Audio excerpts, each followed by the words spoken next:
عورت ناقص العقل ہے یا نہیں ہے؟ البتہ بیوی ضرور ناقص العقل ہوتی ہے، اس لیے کیونکہ وہ شوہر کے ایک تعریفی جملے پر پگھل جاتی ہے، ایک تعریفی جملے پر سب بھول جاتی ہے اور خوش ہو جاتی ہے۔ سخت روٹھی ہوئی شاپنگ یا آؤٹنگ کا سن کر فی الفور ریڈی بھی ہو جاتی ہے۔ ایک صاحب بتاتے ہیں کہ میری بیوی ایک مرتبہ بیمار ہو گئی اور اس نے اپنے لیے دلیا بنایا، تو میں نے ویسے ہی کہہ دیا کہ میں بھی تمہارے ساتھ دلیا کھا لیتا ہوں، تم اب اکیلی دلیا کھاتی اچھی تھوڑی لگتی ہے۔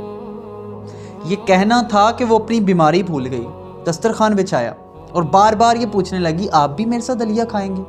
اور پھر وہ کہتے ہیں مجھے بہت شرمندگی محسوس ہوئی کہ اتنی جلدی مان جانے والی مخلوق کو میں آج تک منا نہیں پایا۔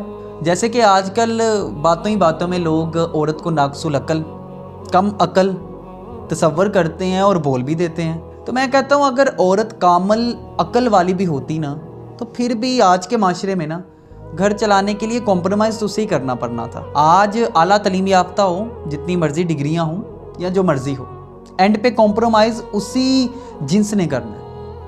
مرد تو اس سے بری الذمہ ہے، بیمار ہونے کے باوجود بھی سب کے کام کرنا اس کی ذمہ داری ہے، مرد بری الذمہ ہے۔ اور معذرت کے ساتھ اس لحاظ سے تو ہم ناقص العقل اور وہ کامل عقل والی ہے جو کہ عورت کے جذبات اور احساسات بھی نہیں سمجھ پائے۔ لیکن کیا کریں، بڑوں سے سنتے آئے ہیں کہ عورت ناقص العقل ہوتی ہے۔